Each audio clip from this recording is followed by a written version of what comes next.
हम शूद्र थे बताते, संविधान लिख के बाबा उपकार कर गए। ओ बाबा साहब हम पर एहसान कर गए। साथियों, ये गाना मैं इसलिए गा रहा हूँ कि उस मसीहा ने अगर संविधान नहीं लिखा होता तो आज हम अपनी बात को यहाँ खड़े होकर के नहीं कह पाते। अभिव्यक्ति की आजादी अगर हमको दी है तो वो बाबा साहब ने कहां से दी है? वो बुद्ध चाहते थे कि समानता, एकता, बंधुता, अखंडता का राज हो। बाबा साहब को मौका मिला तो भगवान बुद्ध के ये सारे वाक्यों को संविधान में पिरो दिया बाबा साहब अम्बेडकर ने।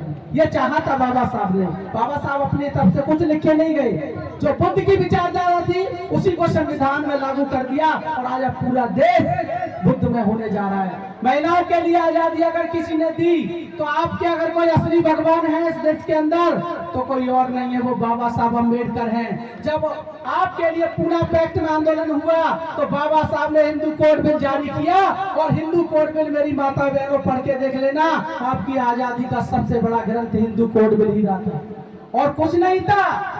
इसीलिए मैं कहता हूं मेरी बहन बेटियों, आपके लिए बाबा साहब ने मंत्री पद का त्याग कर दिया था महिलाओं के सम्मान में कि अगर मेरी महिलाओं को बराबरी का अधिकार नहीं मिला, महिलाओं को पढ़ने का अधिकार नहीं मिला, महिलाओं के लिए शिक्षा का अधिकार नहीं मिला, महिलाओं को बैंकों में पैसा जमा करने का अधिकार नहीं मिला, महिलाओं को संपत्ति में बराबरी का अधिकार नहीं मिला, तो मैं ऐसे मंत्री पद से इस्तीफा देता हूँ, लात मारता हूँ ऐसे पद से। तो ऐसा मसीहा बाबा साहब आपके बीच में आए जिन्होंने आपके लिए सब कुछ दिया।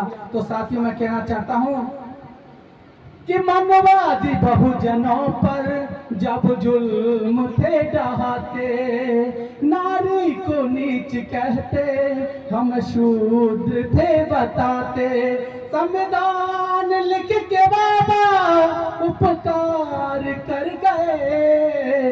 बाबा साहब हम पर एहसान कर गए और नारी को नीच कहते, हम शूद्र थे बताते।